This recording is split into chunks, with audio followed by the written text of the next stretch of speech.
Now for the next portion of our show, it's my favorite portion. Yes, it is. I love it so much. It's a fun one. Almost as fried chicken.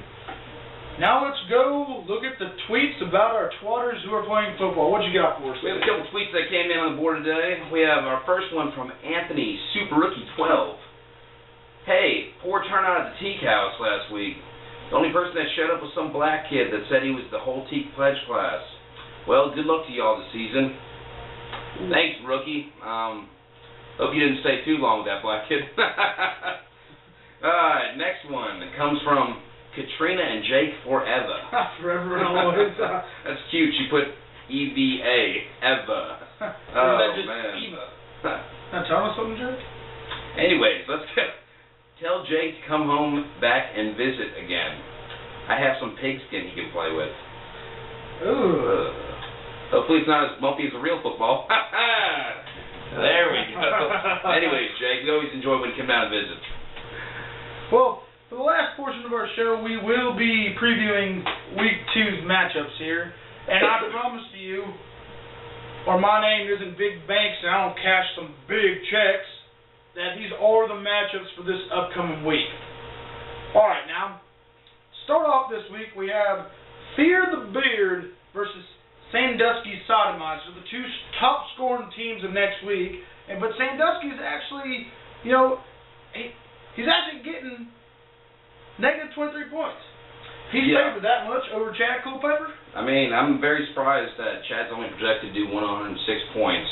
But, I mean, I'm kind of even more surprised that the point totals for the projection have dropped so much. Because Sandusky Sodomizers is only sitting at 128. I thought they'd both be higher. But we'll definitely see. You know, Sandusky's coming off a big win last week. Let's see if he can perform and, you know, put some points on the board. I just think Sandusky's got to take it because, you know, when you're him, you really don't mind bush.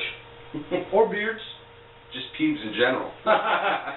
All right. Well, our second matchup for next week is going to be the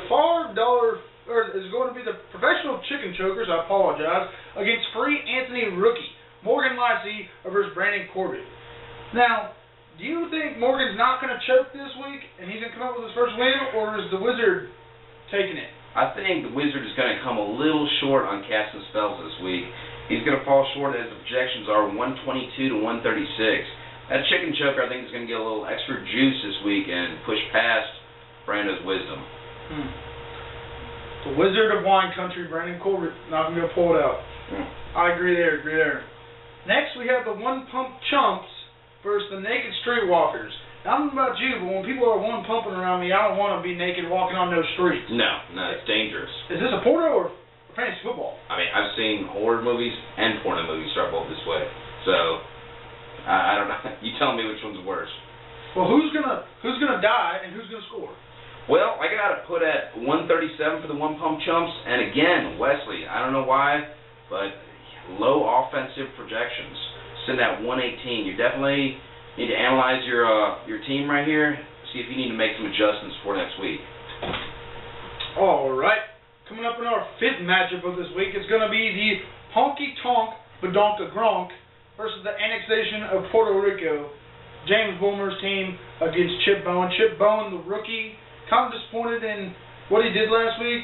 What do you think about this matchup? I mean, Chip seems to definitely be learning quickly, and that's why I see that he's projected to win here. Also, Jake, you definitely need to get on the computer and adjust your team because right now you're projected at 95 points.